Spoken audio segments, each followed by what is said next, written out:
जय हिंद साथियों, स्वागत है आप सभी का YouTube channel Kanhaiya ji yes world में। दोस्तों, यूपी पुलिस भर्ती 2023 आप यूपी पुलिस कांस्टेबल की तैयारी कर रहे हो या यूपी पुलिस रेडियो ऑपरेटर या यूपीएसआई किसी की भी तैयारी कर रहे हो तो यह हिंदी का प्रैक्टिस सेट आप सभी के लिए बहुत ही महत्वपूर्ण है। दोस्तों, प्रैक्टिस सेट को आप लोग पूरा दीजिएगा। बाकी प्रैक्टिस सेट देने के बाद आपका कितना सही हुआ ज़रूर कमेंट करिएगा।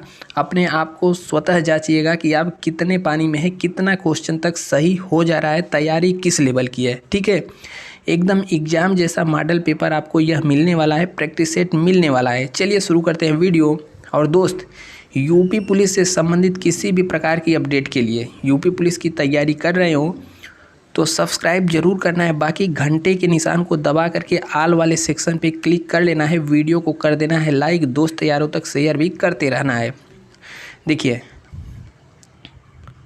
आप यूपी पुलिस कांस्टेबल या फिर रेडियो ऑपरेटर या फिर यूपीएसआई किसी की भी तैयारी कर रहे हो तो आप में एक सेक्शन आता है, एक सिलेबस में पार्ट दिया हुआ है मेंटल एप्टीट्यूड। ठीक है, तो इसको अलग से हमने निकाल करके पूरा का पूरा mental aptitude syllabus topic wise एक एक चैप्टर कंप्लीट करा दिया है। आपको mental aptitude for radio operator नाम से प्लेलिस्ट मिल जाएगी, सभी में समान चैप्टर है। ठीक है, तो आप सभी वीडियो को ज़रूर देखिएगा, आपको यहाँ से निश्चित ही लाभ मिलने वाला है। इसके अलावा यहाँ पर बात करें तो देखिए, यूपी पुलिस कांस्टेबल हो या फिर एसआई रेडियो ऑपरेटर, यहाँ पर भी बहुत सारे चैप्टर जैसे जनसंख्या नगरीकरण हो गया, आंतरिक सुरक्षा आतंकवाद हो गया, पुलिस प्रशासनिक व्यवस्था हो गया। ठीक है, आप अपना सिलेबस देखेंगे तो सेम टू सेम यही चीज़ है, तो आप इसको भी ज़रूर देखिएगा। और यहाँ पर बात करें हिंदी के लिए तो यूपी पुलिस कांस्टेबल के लिए हिंदी की क्लास भी चलाई जा रही है, प्लेलिस्ट में वीडियो मिल जाएगा, आप सभी को ज़रूर देखिएगा। इसके अलावा टेलीग्राम पर आपको सभी प्रकार की पीडीएफ मिलती हैं, तो टेलीग्राम पर यही सर्च करके आपको जुड़ जाना है या फिर आपको नीचे डिस्क्रिप्शन में लिंक मिल जाएगा। ठीक है, चलिए दोस्त शुरू करते हैं वीडियो। और हिंदी की बहुत सारी एक्स्ट्रा क्लासेज जैसे प्रमुख पत्र पत्रिकाएं हो गया, ठीक है, लेखक एवं रचनाएं हो गया, हिंदी प्रैक्टिस सेट हो गया, सब कुछ आपको इस चैनल पर मिलेगा। चलिए शुरू करते हैं आज का वीडियो। चलिए, आज का जो पहला क्वेश्चन आपके सामने स्क्रीन पर ये रहा। क्वेश्चन पूछ रहा है, इनमें से कौन सी भाषा संस्कृत भाषा की अपभ्रंश नहीं है? तो बताइए कौन सी भाषा अपभ्रंश नहीं है। तो अपभ्रंश मतलब क्या होता है? बिगड़ा हुआ रूप। तो यहाँ पर ब्रज भाषा, पाली, खड़ी बोली और प्राकृतिक, कौन सा सही है? इससे पहले यहाँ पर हम लोग समझ लेते हैं। देखिए, हिंदी के विकास का क्रम कुछ इस प्रकार से रहा। सबसे पहले हिंदी संस्कृत के रूप में थी, जो आज का हम हिंदी देख रहे हैं। पहले संस्कृत यानी कि संस्कृत भाषा हुआ करती थी, उसके बाद हिंदी से संस्कृत का बिगड़ा हुआ रूप पाली आया, पाली से प्राकृतिक, प्राकृतिक से अपभ्रंश, अपभ्रंश से अवहट्ट, ठीक है, अवहट्ट आया, फिर प्राचीन हिंदी या फिर आरंभिक हिंदी जिसे हम लोग कहते हैं। तो यहाँ पर पूछ रहा है संस्कृत भाषा की अपभ्रंश यानी कि संस्कृत भाषा से अगला क्रम यानी कि उसका टूटा फूटा रूप क्या है? तो संस्कृत के बाद आया पाली। ठीक है, तो यहाँ पर सही जवाब हो जाएगा ऑप्शन नंबर बी, पाली। ठीक है, आज जो हम हिंदी बोल रहे हैं क्या है? यह संस्कृत का बिगड़ा हुआ तो रूप ही है। ठीक है, संस्कृत का ही रूप है, हालांकि आते आते क्रम उसका कुछ इस प्रकार से हो गया है। तो संस्कृत की अपभ्रंश पूछा है तो यहाँ पर पाली सही हो जाएगा, ऑप्शन नंबर बी एकदम सही जवाब है। बुद्ध के समय की भाषा कौन सी थी? तो यह पाली ही थी, इसको भी आप लोग याद रखिएगा। नेक्स्ट क्वेश्चन कह रहा है, इनमें से किसकी वर्तनी शुद्ध है? ठीक है, और जितने भी प्रैक्टिस सेट हो रहे हों आप अपना स्कोर यहाँ पर एक बार करके बताइएगा। 40 क्वेश्चन में से या फिर 36 जितने भी हों उसमें से आपका स्कोर कितना आ रहा है, इससे तैयारी आपकी परखी जा सकती है कि हाँ इतना हमारा सही हो जा रहा है। और यह जो हम लोग करा रहे हैं यह यूपीएसआई में आया हुआ same to same practice set, मतलब यूपीएसआई का पूछा गया यह सब क्वेश्चन है आज वाला प्रैक्टिस सेट। ठीक है, तो यहाँ पर कह रहा है कि किसकी वर्तनी शुद्ध है? तो देखिए, संगीतज्ञ, संगीतज्ञ या फिर संगीताम्य, तो ये सब देखते हैं एकदम पता चल जा रहा है सब त्रुटियाँ। सही जवाब कौन सा है? ऑप्शन नंबर ए एकदम सही जवाब है। नेक्स्ट क्वेश्चन कह रहा है, राजा का विलोम शब्द क्या होगा? बहुत लोग ऑप्शन नंबर ए पढ़ते ही ट्रिक लगा दिए हुए हैं, राजा का विलोम रानी, और -1/, इसमें तो खैर माइनस मार्किंग नहीं है, रानी ट्रिक लगा दिए तो आपका गलत हो जाएगा। विलोम पूछा है तो राजा मतलब राजा, रंक मतलब एकदम रंग भिखारी।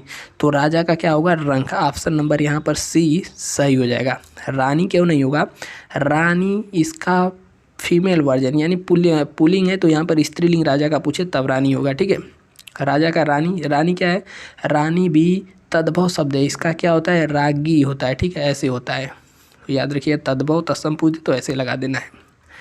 नेक्स्ट क्वेश्चन है, पूछ रहा है किरण का पर्यायवाची शब्द कौन सा है। भानुजा नहीं, यह भानुजा यानी सूर्य की पुत्री, यह यमुना का हो जाएगा। रसिका नहीं होगा, तटनी नदी का हो जाएगा, किनारा का। ठीक है, यहाँ पर रश्मि, रश्मि मतलब क्या होता है, किरण, रश्मि किरण, यह सब किसका पर्यायवाची है, किरण का। तो ऑप्शन नंबर डी रश्मि सही हो जाएगा। अगला क्वेश्चन है छ, देखिए कौन सा छ है, छाता वाला छ। तो देखिए पूछ रहा है कि उच्चारण स्थान कौन सा है, यानी कि इसको जब हम बोलते हैं तो कहाँ से बोलते हैं। जैसे हम लोग ट बोलते हैं या फिर त थ द ध न ये सब बोलते हैं तो दंत वर्ण, ये सब दांत में सट होता है। अब प वर्ग में बोलते हैं तो जैसे प हो गया, फ हो गया, ब हो गया, प फ ब ब म, जब यह सब हम बोलते हैं तो हमारे ओठ आपस में मिलते हैं, तो इसलिए हम लोग इसे कहते हैं ओष्ठ शब्द। ठीक है, तो इस प्रकार से पूछ रहा है कि छ, अब छ बोलिए, छ बोलने पर आपकी जीभ कहाँ पर टच हो रही है, तालु में। ठीक है, तो छ उच्चारण स्थान क्या हो जाएगा इसका, तालु, तालव्य।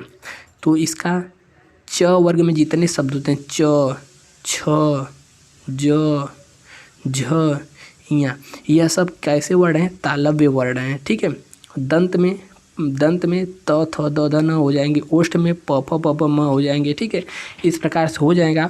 और जो यहाँ पर वत्स से पूछ रहा है, वत्स से कह रहा है, वत्स में कौन से आ जाएंगे, जितने भी दंत मूल वाले होते हैं ये सब वत्स में आ जाएंगे। ठीक है, नेक्स्ट क्वेश्चन यहाँ पर पूछ रहा है, रामचरितमानस की रचना किस भाषा में है, यानी कि किस भाषा में रचित की है। यह हिंदी का सबसे फेवरेट क्वेश्चन है परीक्षाओं का, तो इसको बताइए, रामचरितमानस किस भाषा में है। तो यह कौन सी भाषा में है, अवधी भाषा में है। ठीक है, तो अवधी भाषा में लिखा गया है रामचरितमानस। अब एक बार आप कमेंट करके बताइए, रामचरितमानस में कितने कांड हैं और सबसे बड़ा कांड कौन सा है और सबसे छोटा कांड कौन सा है। यह तीनों क्वेश्चन पूछा हुआ है, कमेंट करके आपको बताना है। नेक्स्ट क्वेश्चन है, कवि शब्द का स्त्रीलिंग कौन सा शब्द होगा। तो आज तक कोई ऐसी परीक्षा ही नहीं हुई अगर उसमें स्त्रीलिंग पुल्लिंग आए तो कवि का ना पूछे। यह भी एकदम फेवरेट क्वेश्चन है। कवि का जो स्त्रीलिंग होता है वह होता है कवयित्री। ठीक है, इसको ध्यान से देख लीजिए, कवयित्री यह गलत हो जाएगा और कवित्री भी गलत होगा। और जो लेखिका है यह किसका होता है, यह लेखक का स्त्रीलिंग होती है। ठीक है, नेक्स्ट क्वेश्चन है, अनाड़ी शब्द का तत्सम रूप कौन सा होगा। तो अनाड़ी तद्भव है, इसका जो तत्सम रूप होगा वह होगा अनार्य। ठीक है, अनार्य इसका सही ऑप्शन नंबर ए सही हो जाएगा। अट्टालिका यहाँ पर दिया है, तो अट्टालिका किसका तत्सम है, तो अटारी का तत्सम है अट्टालिका। ठीक है, नेक्स्ट क्वेश्चन है, व्यास का विलोम शब्द कौन सा होगा। व्यास का विलोम, व्यास का विलोम क्या होता है, समास। व्यास मतलब अलग अलग, समास मतलब जुड़ जाएगा, तो व्यास का सही जवाब क्या हो जाएगा, समास। ठीक है, option number C. Next question पूछ रहा है, यद्यपि शब्द में किस प्रकार की संधि है। तो यद्यपि, देखिए यद्यपि ऐसे भी लिखा जाता है, तो इसका जब हम लोग संधि विच्छेद करेंगे तो क्या होगा, यदि प्लस अपि। तो देखिए यहाँ पर क्या मिल गया, यदि यानी ई प्लस अ, तो ई अ मिलकर क्या होता है, यड़ संधि। देखिए कोई भी शब्द यदि ई हो गया, बड़ी ई हो गया, या फिर ऊ हो गया, बड़ा ऊ हो गया, री हो गया, ठीक है, इसके बाद कोई भी असमान स्वर जैसे अ आ ई यह सब आए तो कौन सी संधि हो जाती है, यह हो जाती है यड़ संधि। तो ऑप्शन नंबर यहाँ पर ए सही हो जाएगा। अब इसके अलावा थोड़ा सा जान लीजिए, संधि की बात किया है तो संधि आपको पता होनी चाहिए। संधि कितने प्रकार की होती है, कमेंट आ गया होगा बहुतों का 5, गलत। संधि 3 प्रकार की होती है। यहाँ पर स्वर संधि होती है, यहाँ पर व्यंजन संधि होती है, और तीसरी होती है विसर्ग संधि। ठीक है, अब स्वर संधि कितने प्रकार की होती है, तो यह 5 प्रकार की होती है। दीर्घ संधि, गुण संधि और वृद्धि संधि, यड़ संधि और अयात संधि। व्यंजन संधि, व्यंजन जैसे ए वाला शब्द आता है, जैसे लिखते हैं हम दिग्गज, तो दिक् प्लस गज, ठीक है, तो क्या हो जाता है दिग्गज। तो जिसमें हलंत लगता है वह व्यंजन संधि होती है। विसर्ग संधि जिसमें बिंदी आ जाती है उस वह विसर्ग संधि होता है, जैसे अनु धन छेद, अनुच्छेद। निह धन कपट, तो नी लिखने के बाद हम बिंदी लगाएंगे, कपट यानी कि बिंदी आ गई, बी से बिंदी, बी से विसर्ग, ऐसे याद रखिए। नेक्स्ट पूछ रहा है सूर्योदय शब्द में कौन सी संधि प्रयुक्त है, यानी कि सूर्योदय में कौन सी संधि है। तो सूर्योदय का संधि विच्छेद कर लेते हैं, सूर्य, ठीक है, प्लस उदय, तो क्या आया इसमें, ऊ आया प्लस ऊ, ऊ प्लस ऊ प्लस ऊ मिलके क्या बनता है, ठीक है, ऊ प्लस ऊ मिलके बनता है बड़ा ऊ। तो यह कौन सी संधि हो जाएगी, यह हो जाएगी हमारी गुण संधि, ठीक है। तो यहाँ पर ऑप्शन नंबर सी सही हो जाएगा, गुण संधि एकदम सही जवाब हो जाएगा। अगला क्वेश्चन है, पूछ रहा है अधिकतर भारतीय भाषाओं का विकास किस लिपि में हुआ है। तो किस लिपि में हुआ है, तो ब्राह्मी लिपि एकदम प्रचलित है, याद रखिएगा ब्राह्मी लिपि में हुआ है अधिकतर भाषाओं का विकास। नेक्स्ट क्वेश्चन है सदाचार शब्द में उपसर्ग कौन सा है, यानी कि प्रयुक्त उपसर्ग कौन सा है। तो सदाचार, सत प्लस आचार, ठीक है, सदाचार, तो ऑप्शन नंबर बी सही हो जाएगा। यहाँ पर संधि पूछे तो कौन सी हो जाएगी, तो यहाँ पर व्यंजन शब्द हो जाएगी। देखिए हलंत वाला नीचे मामला आ गया, तो यहाँ पर व्यंजन संधि हो जाएगी। अगला क्वेश्चन कह रहा है कलम तोड़ना मुहावरे का अर्थ क्या है। कलम तोड़ना यानी बेकार लिखकर प्रायश्चित करना एकदम गलत, ज़्यादा लिखना गलत, सही लिखना गलत, कलम लिखना मतलब अच्छा लिखना, बहुत ही अच्छा लिखना मतलब कलम तोड़ना। ऑप्शन नंबर ए एकदम सही जवाब हो जाएगा। नेक्स्ट क्वेश्चन है सत्याग्रह शब्द का संधि विच्छेद कौन सा होगा। चलिए लगाइए दिमाग, कौन सा होगा। ऑप्शन नंबर ए, बी, सी, कोई नहीं होगा। यहाँ पर ऑप्शन नंबर यहाँ पर डी लिखिए, सत्याग्रह का क्या होगा, सत्य प्लस आग्रह, ठीक है, सत्य प्लस आग्रह यहाँ पर सही जवाब हो जाएगा। कौन सी संधि, अ प्लस आ मिलके क्या हो जाएगी, दीर्घ संधि, ठीक है। तो यहाँ पर पूछ ले संधि तो दीर्घ संधि। नेक्स्ट क्वेश्चन है कह रहा है ईर्ष्या का पर्यायवाची शब्द कौन सा होगा। तो ईर्ष्या मतलब नहीं होता है, प्रतिस्पर्धा, स्पर्धा, यह सब तो किसी से आगे होने की भावना या कंपटीशन करने की भावना यह सब होती है। तो ईर्ष्या का पर्यायवाची यहाँ पर ऑप्शन नंबर डी यानी कि डाह सही हो जाएगा। नेक्स्ट क्वेश्चन पूछ रहा है कि फिर भी कुछ रह जाएगा कृति के रचनाकार कौन है। तो वैसा क्वेश्चन 1-2 देखने को मिलेगा रचनाओं से, तो इसके सही जवाब विश्वनाथ तिवारी बाबा हो जाएंगे, ऑप्शन नंबर बी सही है। नेक्स्ट कह रहा है व्याप्त में कौन सी संधि है, व्याप्त, तो इसका जब हम लोग संधि विच्छेद करेंगे तो क्या हो जाएगा, वी प्लस आप्त, ठीक है, वी प्लस आप्त। तो यहाँ पर जब हम लोग देखेंगे वी प्लस आप्त, ई के बाद असमान स्वर आए तो कौन सा हो जाता है, यड़ संधि, ठीक है। तो ऑप्शन नंबर यहाँ पर डी हो जाएगा, यड़ संधि। इस वाले प्रैक्टिस सेट में संधि समास कुछ ज़्यादा ही दिख रहा है। देखिए आ गया अलग क्वेश्चन, राम रमापति कर धनु लेहूँ, यहाँ कौन सा अलंकार है। तो देखिए र का वर्ड यहाँ पर आया 2 बार और तो बाकी कोई दिख नहीं रहा है, तो यहाँ पर कौन सी संधि हो जाएगी, अनुप्रास अलंकार, ठीक है, अलंकार पूछा है तो अनुप्रास अलंकार हो जाएगा। नेक्स्ट क्वेश्चन आया अलग, इसमें से शुद्ध वाक्य कौन सा है। तो एक बार पढ़िए ध्यान से और फिर लगाइए यहाँ पर अपना बुद्धि। बच्चे को काटकर अनार खिलाओ, क्या कह रहा है, बच्चे को काटकर, एकदम गलत, बच्चा को काटकर अनार खिलाओगे नहीं, काटकर अनार बच्चे को खिलाओ, थोड़ा सा बिलीव कर सकते हैं। नेक्स्ट क्या रहा है, बच्चे को अनार काटकर खिलाओ, अनार बच्चे को काटकर, फिर यहाँ पर बच्चे को काट रहा है तो ये तो एकदम गलत हो जाएगा। क्या होगा, अनार बच्चे को अनार काटकर खिलाओ, ऑप्शन नंबर यहाँ पर सी एकदम सही होगा, ठीक है। ध्यान से इसको पढ़ना पड़ेगा नहीं तो गलत हो जाता है। काटकर अनार, तो यह शब्द नहीं बैठ रहा है, बच्चे को अनार काटकर खिलाइए या खिलाओ, ऑप्शन नंबर सी सही हो जाएगा। नेक्स्ट करा है इनमें से भाववाचक संज्ञा कौन सी है, ठीक है। तो भाववाचक संज्ञा संज्ञा की बात आई तो थोड़ा सा यहाँ पर संज्ञा के बारे में भी ले लीजिए जानकारी। जैसे संज्ञा पूछ दे संज्ञा कितने प्रकार की होती है, तो 2 प्रकार की होती है। एक होता है व्युत्पत्ति के आधार पर, और दूसरा होता है यहाँ पर अर्थ के आधार पर। व्युत्पत्ति के आधार पर पूछ दे तो 3 प्रकार का होता है रूढ़। पहला होता है रूढ़ मतलब जिसका संधि विच्छेद नहीं किया जाए, जैसे राम हो गया, ठीक है। इस प्रकार से जिसका संधि वगैरह न किया जाए रूढ़ कहलाती है। उसके बाद यहाँ पर योग रूढ़ नहीं, पहले यहाँ पर यौगिक देख लीजिए, ठीक है।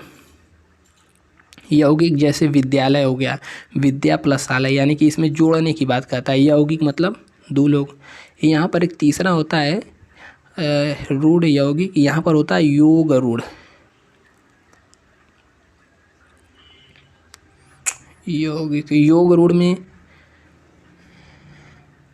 तो जैसा कि हमने ऊपर बताया यौगिक में क्या होता है, जैसे पनघट हो गया, पाठशाला हो गया, तो यह सब क्या होते हैं, यौगिक होते हैं। योग रूढ़ की बात कर दें तो 2 मिलकर तीसरे की ओर इशारे करें, जैसे कि मन के लिए बहुब्रीहि समास जैसा जिस तरह रहेगा बहुब्रीहि समास का उदाहरण सब कहाँ पर आ जाएगा, योग रूढ़ में आ जाएगा। जैसे जलज हो गया, ठीक है, जलज, और इसका अर्थ देखेंगे तो जल में रहने वाला अर्थात या फिर कुछ भी हो सकता है जल में उत्पन्न, तो इस प्रकार से योग रूढ़ हो जाएगा। अर्थ के आधार पर बात करें तो यह 5 प्रकार का होता है, ठीक है। 5 कौन कौन से, जैसे व्यक्तिवाचक, जातिवाचक, द्रव्यवाचक, समूहवाचक, और 4 हो गया 5वां होता है भाववाचक। तो इसमें भाववाचक संज्ञा में क्या क्या आता है, जिससे किसी को उससे भाव से संबंधित हो, जैसे क्रोध हो गया, ठीक है, निकटता हो गया, घबराहट हो गया, एग्जाम आने वाला है तो घबराहट होगी, तो घबराहट क्या है, यह भाववाचक संज्ञा है। मिठास क्या है, मिठाई होता है, मिठाई का भाववाचक होता है मिठास। तो उस प्रकार से यहाँ पर पूछ रहा है भाववाचक संज्ञा कौन सी होगी, तो यहाँ पर चरित्र हो जाएगा, ठीक है। नेक्स्ट क्वेश्चन, इनमें से तद्भव शब्द का चयन करिए। तद्भव यानी कि जो संस्कृत का बिगड़ा हुआ शब्द हो। तो देखिए कूप, व्योम, यह सब तो सही है, आधा नहीं होगा। आधा की जगह यहाँ पर यदि अर्ध रहता तब इसका तत्सम होता है, ठीक है। आधा का तत्सम क्या होगा, अर्ध। यहाँ पर तद्भव पूछा है तो यहाँ पर आधा वाला सही जवाब हो जाएगा। नेक्स्ट क्वेश्चन कह रहा है 2014 में साहित्य अकादमी पुरस्कार किसको दिया गया था। तो देखिए यहाँ पर साहित्य अकादमी पुरस्कार जब से शुरू हुए हैं और अब तक यहाँ से जो मेन है वह पूछता रहता है। तो देखिए साहित्य अकादमी पुरस्कार की बात करें तो साहित्य अकादमी पुरस्कार 24 भाषाओं में दिया जाता है और इसकी स्थापना 1954 ईस्वी में हुई थी। सबसे पहला पूछ दे तो सबसे पहला मिला था हिम तरंगिनी के लिए माखनलाल चतुर्वेदी जी को। और यहाँ पर और भी बहुत सारे लोगों को मिलता है। मुंशी प्रेमचंद हैं, इनकी रचना, मुंशी प्रेमचंद की जो बेटा थे अमृत राय, इनकी रचना कलम के सिपाही को भी दिया गया है साहित्य अकादमी पुरस्कार। इसके अलावा इधर लेटेस्ट में देखेंगे तो 2021 का बात करें तो 2021 में देव प्रकाश सिन्हा को दिया गया था सम्राट अशोक के लिए। 2020 में बात करें तो 2020 में टोकरी में दिंगत के लिए अनामिका को दिया गया था। 19 में नंद किशोर को दिया गया था अपने हुए छिलते हुए अपने को। तो इसका यदि एक क्लास अलग से चाहिए तो इसका एक क्लास हम अलग से भी लगा देंगे। बाकी इसमें 2014 में जिसको मिला था वह कौन थे, तो वह थे रमेश चंद्र शाह। इनकी रचना कौन सी थी, तो विनायक रचना जो थी उपन्यास था, इन पर इनको दिया गया था। नेक्स्ट क्वेश्चन है ग्राम किस रचनाकार की प्रथम कहानी है। तो पहला क्वेश्चन हमें मिल गया, ग्राम क्या है, कहानी है, नाटक वगैरह नहीं है। तो इसका जयशंकर प्रसाद दिए, सबको पता होगा, ऑप्शन नंबर डी एकदम सही है। नेक्स्ट कह रहा है व्याकरण की दृष्टि से प्रेम शब्द क्या है। तो प्रेम अभी हमने बताया, प्रेम बोलते ही क्या, एक भाव मन में उत्पन्न होता है। तो ऑप्शन नंबर ए यहाँ पर सही हो जाएगा। प्रेम एक भाववाचक संज्ञा है। भाववाचक होगा, क्रिया कहाँ लगा दी भाई, भाववाचक संज्ञा, ऑप्शन नंबर बी सही हो जाएगा। नेक्स्ट कह रहा है कृपा किस शब्द का विलोम शब्द है। कृपा यानी कि आशीर्वाद, हमारी तुम पर कृपा है। कोप मतलब क्या होता है, कोप मतलब कृपा का एकदम उल्टा होता है। ऑप्शन नंबर ए यहाँ पर सही हो जाएगा, कृपा का विलोम कोप, ठीक है। और क्रोध, कटु और क्रूर यह सब नहीं होगा। नेक्स्ट क्वेश्चन है मुंह की खाना मुहावरे का अर्थ क्या है। तो शायद यह पिछले प्रैक्टिस सेट में भी यह क्वेश्चन मिल चुका है। तो मुंह की खाना मतलब ज़बरदस्त तरीके से हार खाना, हार जाना। ठीक है, तो ऑप्शन नंबर ए यहाँ पर एकदम सही हो जाएगा। कह रहा है नृत्य शब्द का तद्भव रूप कौन सा होगा। नृत्य मतलब क्या होता है, नाचना, नाच। तो नृत्य का तद्भव हो जाएगा नाच। ठीक है, नाचना मत लगा दीजिएगा। नृत्य का शब्द तद्भव क्या है, नाच। नाच मेरी बुलबुल। नेक्स्ट कह रहा है इसमें से शुद्ध वर्तनी वाला शब्द कौन सा है। तो शुद्ध वर्तनी पहचानिए, अंतर ध्यान। देखिए इसके तरफ बहुत से लोग जाएंगे लेकिन यह है एकदम गलत। अंतर ध्यान नहीं होता है, अंतर ध्यान होता है। तो यहाँ पर ऑप्शन नंबर सी एकदम सही जवाब होगा। इसको एकदम बैठा लीजिए दिमाग में। अंतर ध्यान भी नहीं होता है, अंतर ध्यान, अंतर्धान ऐसी कुछ होता है। बोलिए क्वेश्चन नंबर 33। पिछला कौन सा था, 32। क्वेश्चन नंबर आ गया 33। इनमें से कोदंड शब्द पर्यायवाची, कोदंड का पर्यायवाची शब्द कौन सा है। तो कोदंड का पर्यायवाची होता है धनुष। ठीक है, धनुष उसका सही जवाब हो जाएगा। बाकी तलवार का क्या होता है, खड़ग, शमशीर। ठीक है, और क्या होता है, खड़ग हो गया, शमशीर हो गया, तलवार हो गया, यह सब होता है, यह सब हो गया इसका। नेक्स्ट क्वेश्चन है मोर का तत्सम शब्द कौन सा होगा। तत्सम मतलब शुद्ध, यानी संस्कृत से निकला हुआ। तो मोर का मयूर हो जाता है। ठीक है, ऑप्शन नंबर ए। 35वां कह रहा है 6 वर्ण किसके योग से बना है। तो 6 वर्ण क प्लस स, यहाँ पर ऑप्शन नंबर सी सही हो जाएगा। क प्लस स से मिलकर 6 बना है। ठीक है, और त्र पूछ दे त प्लस र। ठीक है, त्र से मिलके बना हुए 4 शब्द होते हैं। यहाँ पर 6 त्र ज्ञ। ज्ञ क्या होता है, ज प्लस ज्ञ, ज्ञ। इसका थोड़ा सा एक बार आप लोग कन्फर्म करिएगा। 6 त्र ज्ञ एक और कोई होता है, यह सब यौगिक शब्द होते हैं। नेक्स्ट क्वेश्चन है विस्मय का अस्थाई भाव किस रस में होता है। विस्मय अस्थाई भाव किस रस का होता है। तो देखिए अद्भुत रस का अद्भुत रस का भाव होता है विस्मय। तो ऑप्शन नंबर यहाँ पर डी सही हो जाएगा। हास्य किसका होता है। तो यह हास्य का अस्थाई भाव हास होता है। विभत्स रस और शांत रस यह सब भी होते हैं। नेक्स्ट क्वेश्चन है इनमें से कौन शब्द उपसर्ग रहित है। उपसर्ग यानी कि जो आगे, उपसर्ग मतलब क्या होता है, जो आगे लगे। जैसे यथा संभव, यथा आगे लगा, यथा उपसर्ग हो गया। ठीक है, तो पूछ रहा है उपसर्ग से रहित कौन सा है। तो देखिए प्रत्यर्पण में आगे क्या लग जाएगा, प्र लग जाएगा, और संगम में सम प्लस गम हो जाएगा। विमोचन में वी प्लस मोचन होगा।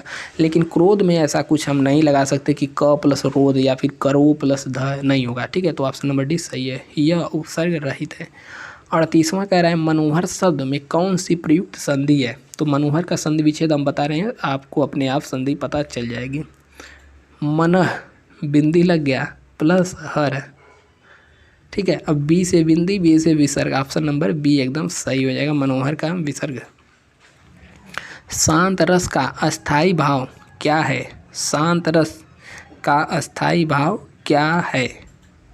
तो देखिए जो रति होता है यह श्रृंगार रस का होता है, रति। शांत का अस्थाई भाव पूछ रहा है, सही जवाब क्या होगा, इसका होगा निर्वेद, यानी बिना वेद का। शांत है भैया, निर्वेद। ऑप्शन नंबर बी एकदम सही जवाब हो जाएगा। नेक्स्ट क्वेश्चन कह रहा है और आखिरी है आज का, कह रहा है कि जो ईश्वर में विश्वास रखता हो के लिए एक शब्द कौन सा होगा। जो ईश्वर में विश्वास रखता हो, ईश्वर में विश्वास रखता हो, आस्तिक। ठीक है, नास्तिक तो नहीं विश्वास रखता है, आस्तिक मतलब ईश्वर में विश्वास हो। बाकी बच गया आज का 40 क्वेश्चन पूरा हो चुका है। और 1 मिनट,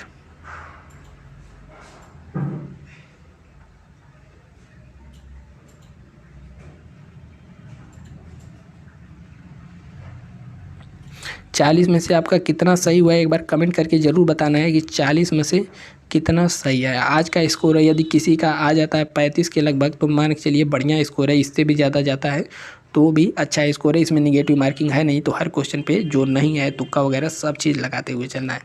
बाकी मिलते हैं नेक्स्ट वीडियो में। कोई कुछ पूछना हो तो नीचे कमेंट बॉक्स एकदम खुला है, पूछ सकते हैं। मिलते हैं नेक्स्ट वीडियो में, तब तक के लिए जय हिंद।